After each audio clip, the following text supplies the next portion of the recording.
사랑하는 여러분, 코로나 팬데믹의 시작과 함께 벌써 8개월째 우리가 이 팬데믹 속에 살아가고 있습니다. 코로나와 함께 살아가고 있죠.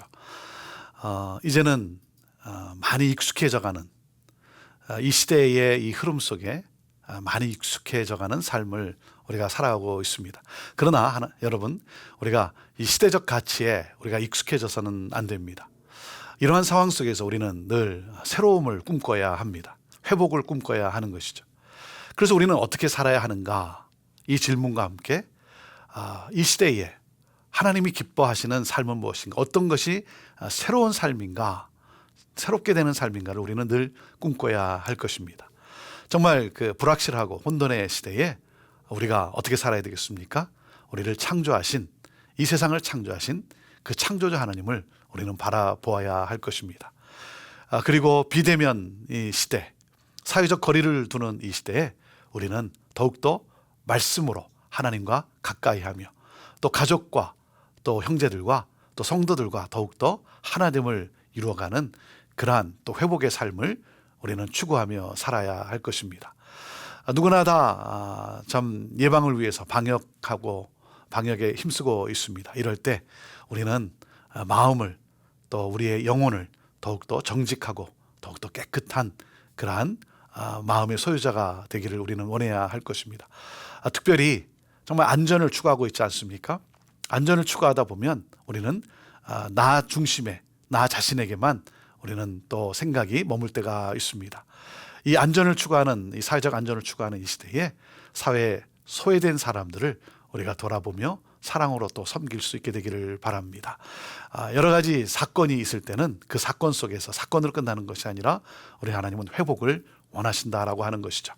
자, 계속되어지는 예레미야, 오늘 50장 말씀인데요. 50장 1절에서 10절 말씀입니다. 1절 그리고 2절 말씀을 먼저 읽습니다. 여호와께서 선지자 예레미야에게 바벨론과 갈대아 사람의 땅에 대하여 하신 말씀이라.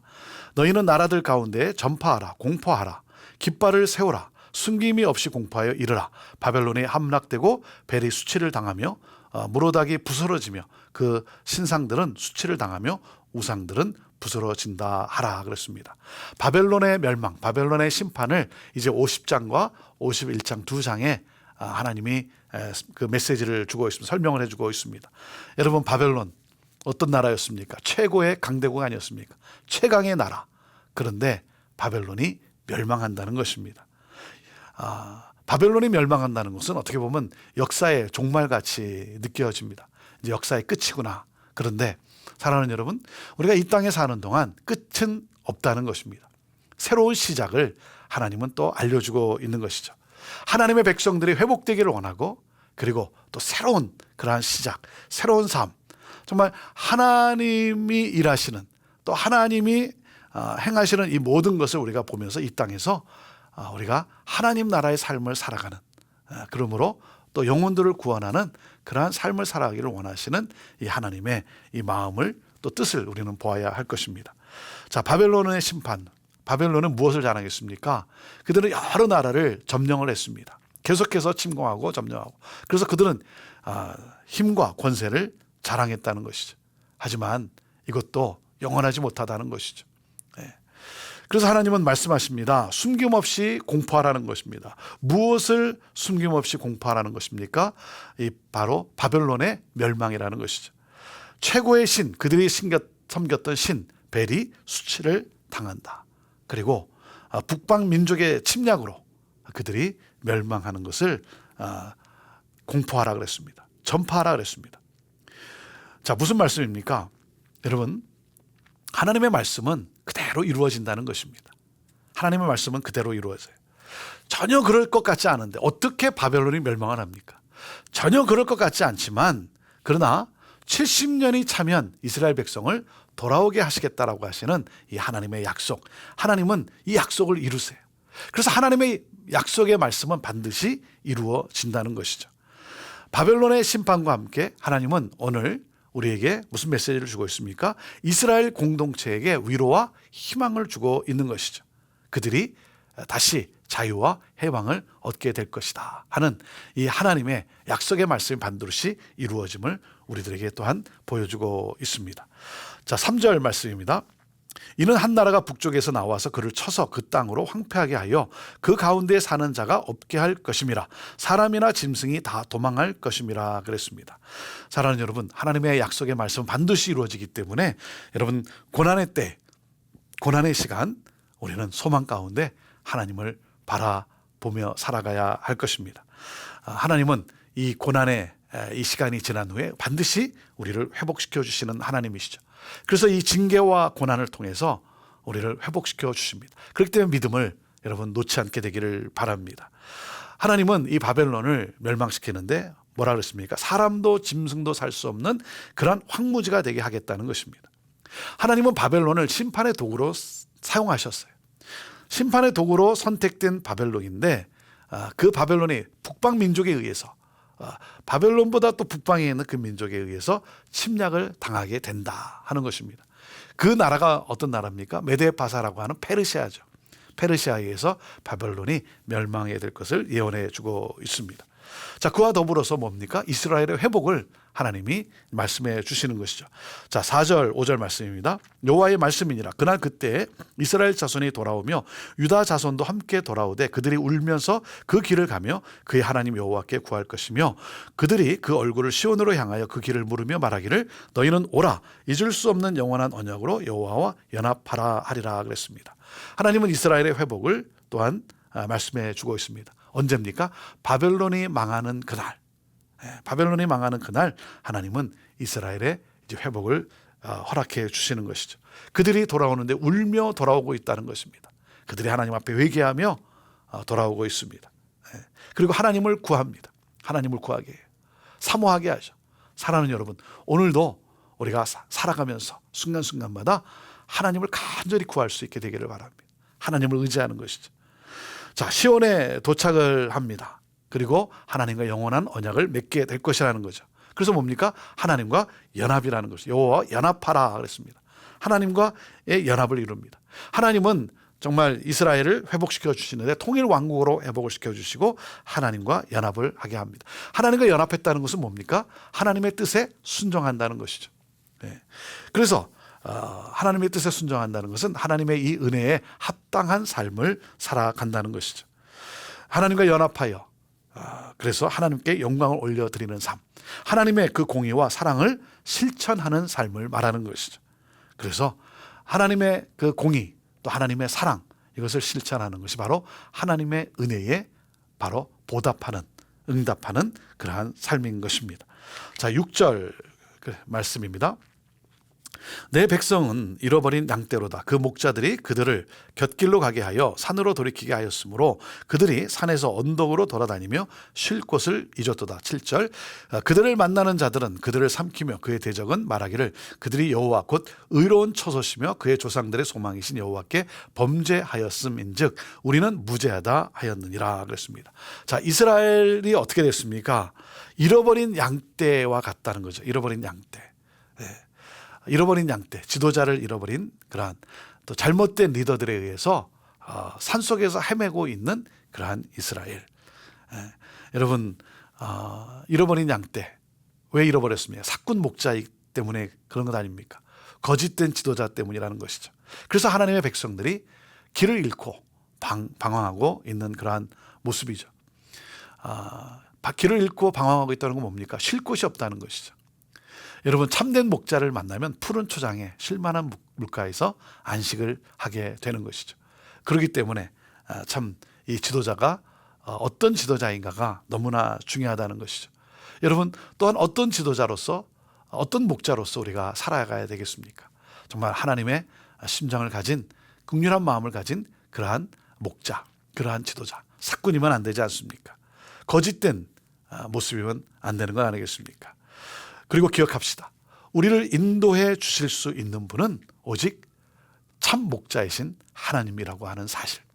그래서 하나님을 잃으면 모든 것을 다 잃고 마는 것이죠. 그 바벨론이 이제 그 하나님 앞에 죄를 져서 심판을 당합니다. 바벨론이 멸망하게 된 것을 이렇게 그 7절에 말씀하고 있지 않습니까? 소망이신 여호와께 범죄하였음인자 그랬습니다. 하나님께 범죄하였습니다. 우리는 무죄하다 이렇게 말하고 있는데 왜 그렇습니까? 바벨론이 뭐라고 말합니까? 이스라엘 너희들이 하나님께 죄를 져서 너희들이 심판을 당하는 것이다. 그러니까 우리가 너희들에게 행하는 것은 우리에게는 아무 잘못이 없다. 우리는 무죄다라고 말하고 하고 있습니다. 책임이 없다는 것이죠. 하지만 그들의 죄로 말미암아 그들이 심판을 당한다라고 하나님 말씀하고 있습니다. 왜 그렇습니까? 그들은 악행을 저질렀습니다. 하나님의 백성을 괴롭힌 대가로 심판을 받습니다. 하나님은 바벨론의 악행을 정당화하지 못하게 합니다. 그들의 악행이 뭡니까? 교만함과 우상 숭배라고 하는 것이죠. 교만함과 우상 숭배. 그래서 악행을 저지릅니다. 바벨론은 어떤 나라였습니까? 하나님이 그 죄를 지은 이스라엘을 또 여러 나라들, 죄를 지은 나라들을 심판하기 위해서 도구로 선택한 나라였어요. 여러분, 우리가 여기서 잊지 말아야 될 것이 무엇입니까? 내가 도구라고 하는 사실이에요. 내가 심판자가 아니에요. 나는 그저 도구이다. 쓰임받는 도구. 그렇기 때문에 뭡니까? 겸손히 섬겨야 되는 것이죠. 그런데 도구가 자기의 본분을 잃어버리고 뭡니까? 마치 자기가 능력이 있어서, 자기가 그런 자격이 있어서, 그래서 마치 심판자의 역할을 한 것. 그래서 하나님은 바벨론도 하나님은 심판하신다는 것이죠. 자, 8절 말씀입니다. 너희는 바벨론 가운데서 도망하라. 갈대아 사람의 땅에서 나오라. 양떼에 앞서가는 수염소 같이 하라 그랬습니다. 양떼에 앞서가는 수염소 같이 하라는 것은 뭐냐면 앞장서서 나오라는 겁니다. 앞장서서 빨리 나오라는 것이죠. 바벨론이 심판을 당해서 멸망하기 때문에 하나님께서는 도망갈 것을 말씀하고 있습니다. 즉시 빠져나오라는 것입니다. 자, 그런데 빠져나오기가 쉽지가 않죠. 왜 그렇습니까? 여러분, 바벨론에서의 70년의 그 생활이라는 것은 그 환경에 익숙한 삶 아니겠습니까? 그러니까 빠져나오기가 힘든 거예요. 익숙하기 때문에. 그냥 여기가 좋사오니라고 그냥 여기서 살지, 그렇게 자신들의 삶을 그렇게 합리화시킬 수 있다는 것이죠. 여러분, 아까도 말씀드렸지만 우리가 코로나 팬데믹으로 인해서 우리가 지금은 많이 익숙해져 있습니다. 그러나 여러분, 이 시대의 정신, 시대의 가치에 익숙한 것이 아니라 코로나를 허락하신 그 하나님의 뜻을 우리는 보아야 하는 것이죠. 다시 말하면 뭡니까? 하나님이 이것을 허락하신 이유 중에 우리는 하나님을 향한 예배가 회복되기를 원하고, 그리고 정말 하나님의 말씀을 가까이 하는 우리들이 되기를 원하시는, 그렇게 회복되기를 원하시는 하나님의 뜻이 있는 건 아니겠습니까? 그렇기 때문에 그것을 놓쳐버리면 우리는 이 시기와 함께 우리는 정말 많은 것을 놓쳐버리고 사는 삶이라는 것이죠. 나오라는 것입니다. 여러분, 익숙한 곳에서 나오라는 것입니다. 사명을 향해 나오라. 바벨론에서 빠져나오라는 것입니다. 세속적 삶에서 떠나라는 것이죠. 세상의 가치를 추구하는 것, 그것이 아니라 뭡니까? 여러분, 우리의 발목을 붙잡고 있는 바벨론에서 빠져나오라는 거예요. 내가 지금 추구하고 있는 세상적 가치 무엇입니까? 세속적 가치. 여러분, 세상은 내가 잠시 머무르는 곳이지 영원한 곳이 아니라는 것입니다. 우리는 영원한 본향을 향해 우리는 가는 우리의 삶입니다. 그렇기 때문에 이곳에서 여러분, 익숙해져 있는 것에 머물러 있으면 안 되고 그것에서 빠져나오라는 것이죠. 여러분을 붙잡고 있는 바벨론은 무엇입니까? 여러분, 하나님이 원하시는 우리가 붙잡아야 될 하나님 나라의 가치는 무엇입니까? 그것을 놓치지 말라는 것이죠. 그리고 심판을 하시는데, 자, 9절과 10절입니다. 보라, 내가 큰 민족의 무리를 북쪽에서 올라오게 하여 바벨론을 대항하게 하리니 그들이 대열을 버리고 쳐서 정복할 것이라. 그들의 화살은 노련한 용사의 화살 같아서 허공을 치지 아니하리라. 10절, 갈대아가 약탈을 당할 것이라. 그를 약탈하는 자마다 만족하리라. 여호와의 말씀이니라 그랬습니다. 페르시아가 바벨론을 정복을 하는데 결코 빈손으로 돌아오지 않게 된다는 거죠. 여러분, 제일 힘들 때가 언제? 허공을 칠 때 아닙니까? 열심히 노력을 했는데 아무런 성과가 없을 때. 근데 하나님은 뭐라 했어요? 그들이 그 화살이 허공을 치지 않게 하겠다는 겁니다. 무슨 말입니까? 그들이 전리품을 획득하게 한다는 것이죠. 바벨론은 약탈을 당할 것이라는 것입니다. 페르시아는 만족감을 누릴 것이라는 것이죠. 자, 이 말씀과 함께 하나님이 주신 메시지가 무엇이죠? 이스라엘의 회복이었죠. 이스라엘의 회복. 여러분, 바벨론의 멸망은 새로운 시대예요. 새로운 시대. 다시 말하면 이스라엘의 회복, 새로운 민족으로 하나님을 이스라엘을 세우시죠. 여러분, 그렇기 때문에 우리도 이러한 상황 속에서 우리도 거룩한 하나님의 거룩한 백성으로 우리가 변화되어야 되고 우리가 거듭나야 한다는 것이죠. 그것은 바로 우리가 말씀을 붙잡는 것입니다. 자, 하나님의 말씀은 약속입니다. 약속의 말씀입니다. 하나님의 약속의 말씀은 반드시 이루어집니다. 그렇기 때문에 회복과 소망의 메시지를 주시는 이 하나님의 말씀을 우리가 붙잡고 우리가 믿음으로 우리가 내일을 바라보며 정말 하나님의 거룩한 백성으로 거듭나는 변화되어지는 그러한 우리의 삶을 추구하며 우리는 새롭게 나가야 할 것입니다. 꿈은 이루어진다 이렇게 말을 합니다. 그러나 여러분 그렇지 않습니다. 꿈이 이루어지는 것이 아니라 하나님의 약속이 이루어집니다. 하나님께서 당신의 하신 약속을 우리를 통해 이루어 주시는, 그래서 우리의 꿈을 이루어 주시는 그 하나님께 우리는 감사해야 하는 것이죠. 사랑하는 여러분, 나 자신을 의지하는 것이 아니라, 나를 믿는 것이 아니라 하나님을 믿는, 그래서 우리를 회복시키시는 하나님, 우리의 삶이 이전보다 더욱더 정말 거룩한 하나님의 뜻을 따라 살아가는, 하나님이 기뻐하는 그러한 삶이 되기를 바랍니다. 오늘도 사랑하는 여러분, 하나님의 뜻을 이루는 그러한 거룩한 신실한 주의 백성의 삶이 되기를 바라고, 새로운 그러한 변화된 우리의 모습, 그래서 이 시대의 가치를 따라가는 것이 아니라 이 시대를 선도해낼 수 있는 하나님 나라의 가치를 보여주고 그리고 구현해내는 우리의 삶이 되기를 바랍니다. 오늘도 주 안에서 승리하기를 주님의 이름으로 축복합니다. 기도하겠습니다. 하나님,